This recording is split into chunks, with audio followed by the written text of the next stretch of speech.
Hello, everyone. This is Reed Nelson. I'm here with Izzy Alkafas. This is This Week in Rec, Playing Game Edition. Big news of the night, Durant Jemima, the 19 seed, everyone's favorite team, takes down the Bulls North from Fridley in what really wasn't even a close game. What are your thoughts on that win for Durant Jemima? Well, it got close for a little bit.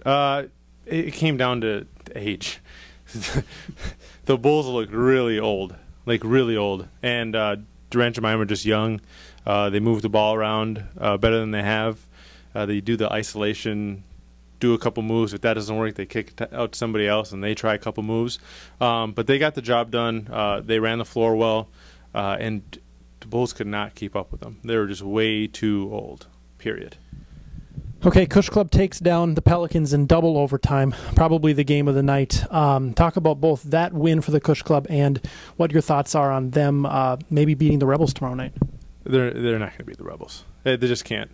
If they would have made a big statement tonight, it's nice to see them play against the Bloomington team, but they just make too many dumb mistakes. They take bad shots. For example, today they were tied with 40 seconds left, and Kavarian took a leaning three-pointer when they could have just held the clock and taken the last shot. Luckily, they got the offensive rebound, and then he took the shot too early with 10 seconds left, and Adam Wright saved them big time because Joe Steffler had a layup, and he came and blocked it weak side, which saved them. That was the game right there. Too many bad mistakes, and the Rebels are just too smart. Even with the press, even if they're missing a couple players, they should be fine. Okay, so Bulls South takes down Noisy Withdrawal. I don't know how much of that game you saw. Talk about that win for them. I watched most of that game, actually. Noisy, like I said, was missing one of their players, as I expected. Kyle wasn't there. They had a terrible time controlling the ball. Russ probably had 6 or 7 turnovers. I would say they probably got close to 20 turnovers, and you're not going to beat any team, especially a team that has Rod on the other side. It was close for stretches. As soon as Noisy cut the lead down, Rod hit a big shot, or Rowe, got a big offensive rebound, put back, and just kept demoralizing them. By the time it was about 4 or 5 minutes left, it was kind of pretty much done. Okay, Blue Chips hung with the Lakers for about 35 minutes, right. But in the end, the Lakers prevailed. Talk about that win for the Lakers. It's not. I didn't like what I saw, especially for a team that thought they got kind of snubbed out of the auto bid. They came out flat. The Blue Chips. It came down to the point guard play. Noe Mendez looked light years ahead of Bachman in terms of quality. Bachman couldn't stop him, and he had a lot of bad turnovers, and that was really the deciding factor. If you switch Noe and Bachman for the teams, the Blue Chips run away with it. So it really came down to those two players. Okay, so let's talk about tonight's matchups. Sweet 16, Bloomington South, starting at 6:30. Rebels versus Cush Club. You touched on this game already. What's your prediction for the final score? It's interesting. I think the Cush Club have a chance to be up at halftime because they'll come out, they'll run, they'll get easy buckets. They'll probably make their threes early, but I think the Rebels start taking them seriously in the second half, and they'll get the job done late in the game. I'd say they're going to win about 13, 14 points. Okay, number 2 seeded Gorillas take on Bulls South. Predictions on this game? This is a rematch of, I think it was a week 5 or 6 game, and Bryant Marmol wasn't there for that game, and he's not going to be there for this game. Kevin Kraft will be there this week, but he's injured. So it's basically going to be the same game, and the Gorillas won by 3 last time, 3 or 4, and it was very close down the stretch. The perimeter play of the Bulls is going to be better than the perimeter play of the Gorillas because I can't keep up with those guys, and Justin Martin's a hell of a talent, but there's still 4 guards compared to us 2. But we're going to have a big edge inside. Helmy's a big body. Having Kraft there is nice, and having Will there to grab these rebounds is going to be huge, especially, and Chris isn't small either. So we have the size advantage, especially on the boards. If we can limit their perimeter shots, I think we can pull away with the win. I'm going to say it's about a 6-point win for the Gorillas. Okay, the number 3 seeded and defending two-time champion Ninja Turtles will take on the upset-minded 19 seeded Durant Jemima. You got to give Durant Jemima a chance in this game, don't you? No, they. I mean, I don't get how the Turtles do it. Whatever, the easiest road they can possibly get, they get every season for the past 3 seasons now. Durant. This is a horrible matchup for Durant Jemima because the Turtles are not average age of 45 years old. The Turtles will run on them.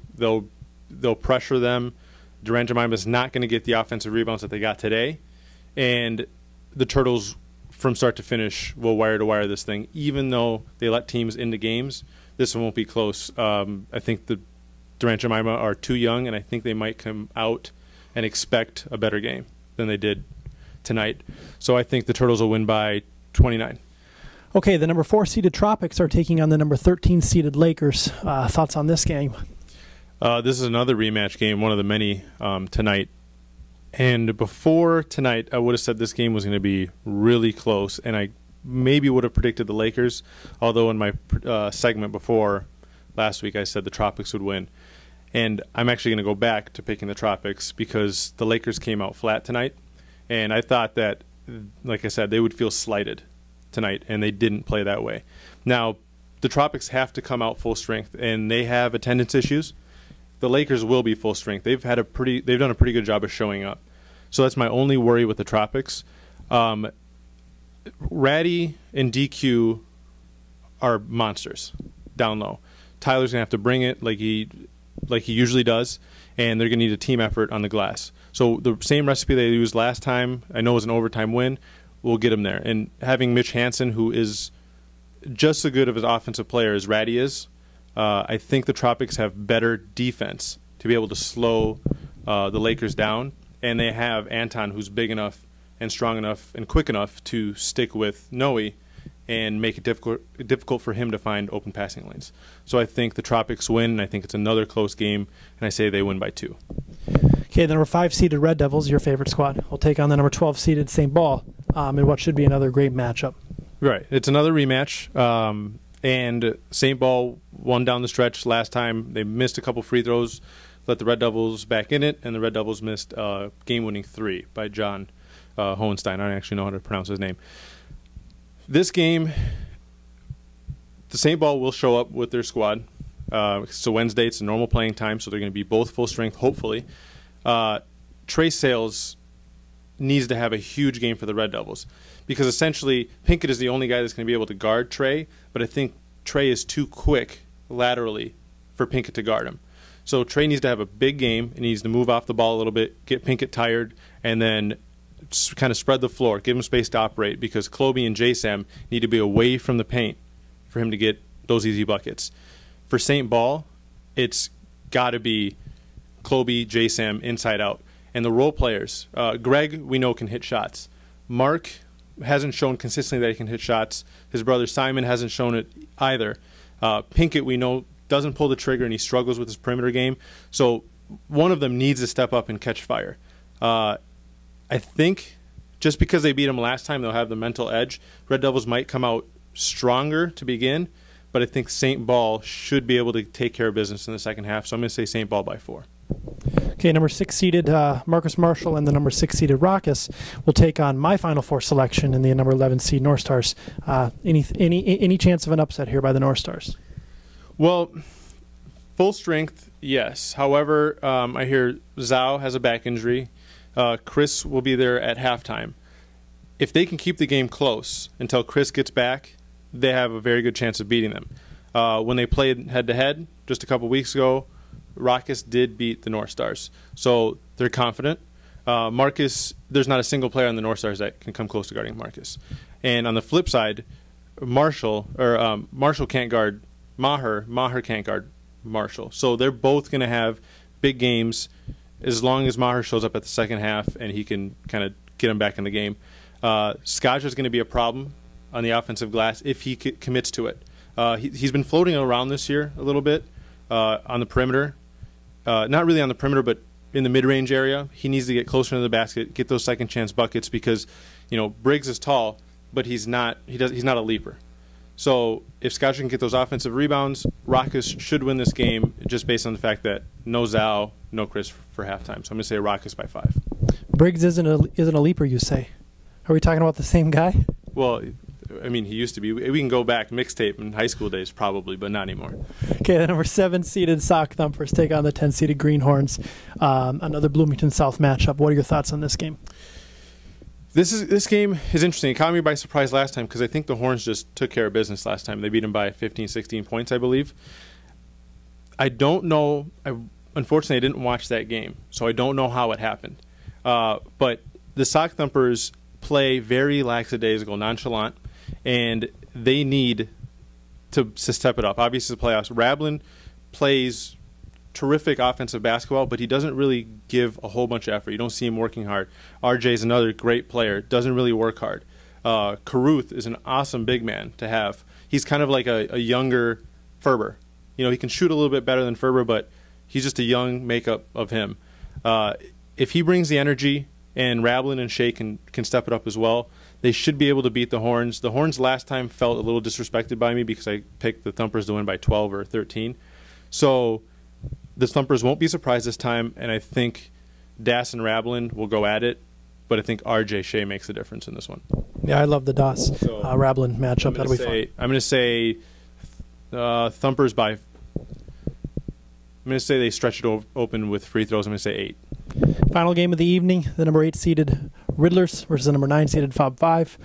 2 questions. Will the Fob 5 be at full strength? And what do you think the final score of this game will be? The Fob 5 should be at full strength. The only person that we know now may not be able to make it is Yue for a flight. He's leaving out of town, so he may not be there for that game. The Riddlers is the interesting thing. Does Peter Clark show up? He's only made 4 out of 8 games, so we don't know if he's going to show up. He'd be a huge X factor because he can catch fire. They're both similar teams when it comes to defensive effort, and they don't really have a juggernaut offense. Bennett Lang is the primary scorer for the Riddlers. Mike Byrne is the primary scorer for Fob 5. So is Ebeling going to step up for the Riddlers? Is Rel going to step up for the Riddlers like he did against the Blue Chips? Is DuPont going to step up and be as consistent as he's been all season? Smo needs to find his stroke.